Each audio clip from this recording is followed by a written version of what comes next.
আসসালামু আলাইকুম everyone, welcome করছি আমার নতুন আরও একটি ভিডিও দেখার জন্য। আশা করছি সবাই ভালো আছেন। আজকে আপনাদেরকে তৈরি করে দেখাবো 1.5 পাউন্ড ওজনের অরেঞ্জ বিজনেস কেক। এই কেকটি তৈরি করতে কত খরচ হয়েছে আর সঠিক পরিমাপ সহ আমি সম্পূর্ণ এই ভিডিওতে ডিটেলসে আলোচনা করব। তাছাড়া কেক তৈরি করতে যেয়ে যারা বিভিন্ন সমস্যার সম্মুখীন হয়েছেন, কেকের মাঝখান থেকে ফুলে না বা কেকটা পারফেক্টভাবে স্পঞ্জ হয় না, এই সকল সমস্যা আমি আমার এই ভিডিওতে দেখিয়ে দেব। তাই আমি রিকোয়েস্ট করব ভিডিওটি না টেনে সম্পূর্ণ ভিডিওটি মনোযোগ দিয়ে দেখতে থাকুন। প্রথমে আমি ডিমের কুসুম দুইটি আলাদা করে নিয়েছি আর সাদা অংশটা আলাদা করে একটি সাইডে রেখে দিয়েছি। এখন এই ডিমের কুসুমের সাথে আমি স্বাদ মতো লবণ দিয়ে নিচ্ছি আর দিয়ে নিচ্ছি 70 গ্রাম লিকুইড দুধ। এটি আমি গরম করে নিয়েছি, কুসুম গরম। আর এখানে কাপে যদি হিসাব করেন তাহলে 1/3 কাপ হবে। দিয়ে একটি ইলেকট্রিক বিটার দিয়ে খুব ভালোভাবে এটি মিশিয়ে নিচ্ছি। আপনাদের কাছে ইলেকট্রিক বিটার না থাকলে হ্যান্ড উইক্স বা কাঁটা চামচ দিয়ে এই কাজটি করে নিতে পারবেন। এখন এর সাথে আমি চিনি মিশিয়ে দিচ্ছি। চিনির পরিমাণটা আমি নিয়ে নিয়েছি 180 গ্রাম, আর কাপে নিলে 1 কাপ। এখানে অল্প একটু করে দিয়ে আমি মিশিয়ে নিচ্ছি খুব ভালোভাবে। চিনিটা সম্পূর্ণ দেওয়া হয়ে গিয়েছে। এখন এই পর্যায়ে আমি দিয়ে দিচ্ছি 76 গ্রাম সয়াবিন তেল। এটা আপনারা কাপে হিসাব করলে হবে 1/3 কাপ। 1/3 কাপ সয়াবিন তেল এখানে দিয়ে আমি আবারও ইলেকট্রিক বিটার দিয়ে খুব ভালোভাবে এটি মিশিয়ে নিচ্ছি। আর তেলটা দেওয়ার পরে কিন্তু বেশিক্ষণ বিট করে নেওয়া যাবে না, তাহলে কিন্তু এটি আর বেশি শক্ত হয়ে যাবে। কিছুক্ষণ বিট করে নেওয়ার পরে এখানে আমি যেহেতু অরেঞ্জ কেক করব এজন্য অরেঞ্জ ফুড কালারটা দিয়ে নিয়েছি। এখানে আমি ফুড কালারটা দিয়েছি 10 গ্রাম, আর যদি টেবিল চামচ হিসাব করেন তাহলে আমি এখানে দিয়ে নিয়েছি হাফ টেবিল চামচ। ফুড কালারটা দিয়ে আবার কিছুক্ষণ এটি আমি বিট করে নিচ্ছি। আর এর সাথে অরেঞ্জ ফ্লেভার করার জন্য আমি এখানে একটি কমলার খোসা দিয়ে নিচ্ছি, হাফ চা চামচের মতো এরকম গ্রেট করে দিচ্ছি। এখানে সাদা অংশটা কিন্তু নেবেন না, আপনারা শুধু এই কমলা উপরের যে কমলা রঙের যে খোসা সেটি আপনারা দিয়ে নেবেন। এতে কোনো তিতা হবে না। যদি সাদা অংশ নেন তাহলে কিন্তু তিতা হয়ে যাবে। খুব ভালোভাবে মিশিয়ে নিয়ে চারি সাইড থেকে একটু সবগুলো ছাড়িয়ে নিয়ে ভালোভাবে মিশিয়ে নিয়ে আমি রেখে দিব এক সাইডে। এতে করে এটি ভালোভাবে সেট হয়ে যাবে আর চিনিটাও খুব ভালোভাবে গলে যাবে। এক সাইডে রেখে দেওয়ার পরে আমি চলে এসেছি শুকনো উপকরণগুলো টেলে নেওয়ার জন্য। এখানে 1.5 পাউন্ড কেকের জন্য আমি দিয়ে দিচ্ছি 190 গ্রাম ময়দা বা 1 কাপ ময়দা, আর দিয়ে দিচ্ছি 1 টেবিল চামচ কর্নফ্লাওয়ার বা 7 গ্রাম কর্নফ্লাওয়ার, আর দিয়ে দিচ্ছি 1 চা চামচ বেকিং পাউডার। এখানে 2 গ্রাম বেকিং পাউডার দিয়ে নিয়েছি, আর দিয়ে দিচ্ছি 1/4 চা চামচ বা 1 চা চামচের 4 ভাগের 1 ভাগ বেকিং সোডা। বেকিং পাউডার আর বেকিং সোডাটা কিন্তু অবশ্যই আমার এই মেজারমেন্ট অনুযায়ী দিবেন, তাহলে আপনাদের কেকটা পারফেক্টভাবে ফুলবে। যদি কম বেশি হয়ে যায় সেক্ষেত্রে কিন্তু মাঝখান থেকে কেকটা নরম হয়ে যাবে আর কাঁচা কাঁচা থেকে যাবে। এখানে অবশ্যই এই শুকনো উপকরণের মেজারমেন্টটা আপনারা ফলো করবেন, তাহলে আপনাদের কেকটা আর মাঝখানে কাঁচা থাকবে না, পারফেক্টভাবে স্পঞ্জ হবে। এখন সবগুলো আমি ভালোভাবে পাল্টিয়ে 4বার আমি টেলে নিয়েছি। এতে করে এর ভেতরে যে বাতাসটা ক্রিয়েট হবে সেটিও স্পঞ্জ কেকটা ফুলবে খুব ভালোভাবে। এক সাইডে রেখে দেওয়ার পরে এখানে আমি ডিমের সাদা অংশটা আমি ম্যারিনেট করে নেব। এজন্য বিটার দিয়ে এই কাজটি আমি করে নিচ্ছি। আপনারা চাইলে ইলেকট্রিক বিটার ছাড়াও হ্যান্ড উইক্স কিংবা কাঁটা চামচ দিয়ে করে নিতে পারবেন, সেক্ষেত্রে কিন্তু সময়টা একটু বেশি লাগবে। এই ম্যারিনেটটা পারফেক্টভাবে হয়েছে কিনা আপনারা যখন এই বিটারটি কাজ শেষ করে এরকম উঁচা করবেন তখন দেখবেন এরকম সোজা হয়ে থাকবে কাটার মতো, তাহলেই বুঝবেন তখন আপনাদের এই ফোমটি তৈরি করা হয়ে গিয়েছে। আর যদি এরকম বাঁকা হয়ে যায় তাহলে কিন্তু ফোমটি আরও একটু বিট করে নিতে হবে। এখন এই ফোমটি আমি রেডি করা হয়ে গিয়েছে, এক সাইডে রেখে দিচ্ছি।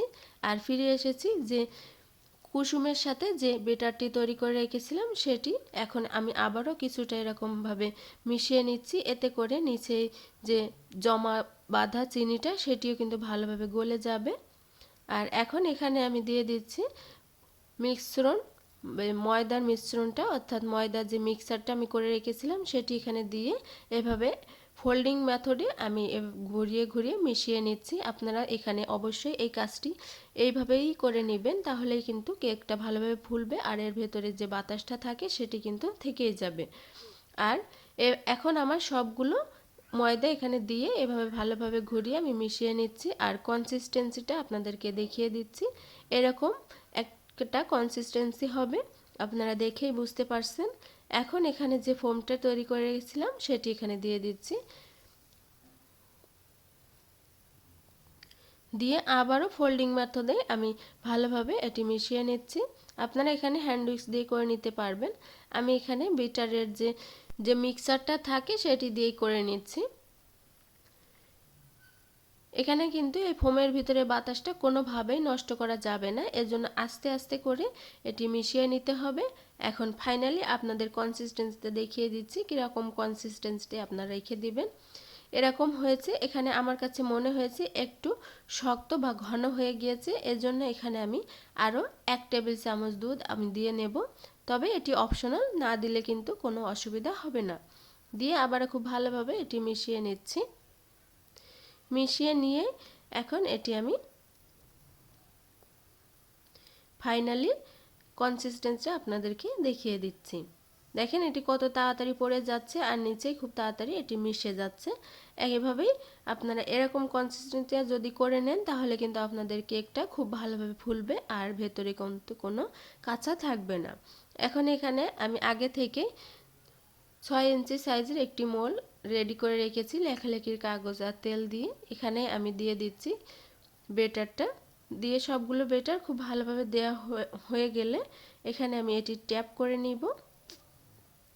আর একটু উপর থেকে দেওয়ার চেষ্টা করবেন, তাহলে স্পঞ্জ কেকটা ভেতরে আর একটু বাতাস তৈরি হবে, সেক্ষেত্রে স্পঞ্জ কেকটা কিন্তু অনেকটা ফুলে যায়।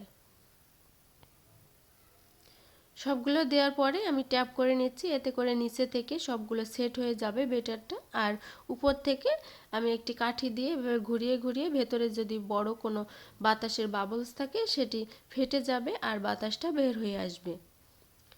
এখন এই কেকটি আমি বেক করে নিব। এর জন্য আগে থেকে চুলায় আমি একটি ননস্টিকের প্যান প্রিহিট করে রেখেছি 5 মিনিট মিডিয়াম আর লো আছে। যে আঁচে কেকটি বেক করবেন সেই আঁচেই প্রিহিট করে নেবেন আগে থেকেই 5 মিনিট। আর এখন কেকের মোলটি দিয়ে ঢাকনা দিয়ে ঢেকে ঢাকনার ছিদ্রটা বন্ধ করে দিয়ে এটি আমি বেক করে নেব 45 মিনিট। আর 45 মিনিট পরে আমি চুলাটি অফ করে দিয়েছিলাম আর এখন এটি প্রায় ঠান্ডা হয়ে গিয়েছে। এখানে অবশ্যই আপনারা একটি জিনিস খেয়াল করবেন, সেটি হলো কেকটা বেক করার সাথে সাথেই আপনারা ঢাকনাটা উঁচা করবেন না, তাহলে এর ভেতর থেকে বাতাসটা বের হয়ে গেলে কিন্তু কেকটা যে ফুলে যায় সেটি আবার অনেকটা চুপসে যাবে, যেটা আপনাদের ক্ষেত্রে হয়ে থাকে। এখন এই কেকটি আমি প্রায় ঠান্ডা হয়ে গিয়েছে, আমি হাত দিয়েই কিন্তু উঠিয়ে নিয়েছি। আর উপর থেকে দেখেন বাতাসও বের হচ্ছে, অর্থাৎ কেকটা একেবারে পুরোপুরি ঠান্ডা হয়ে যায় নাই, কিছুটা ঠান্ডা হয়ে গিয়েছে। তখন আমি কেকটা উঠিয়ে নিয়ে আর এখন আমি কাগজটা ছাড়িয়ে নিয়ে এটার পরিমাপ আপনাদেরকে দেখিয়ে দিচ্ছি।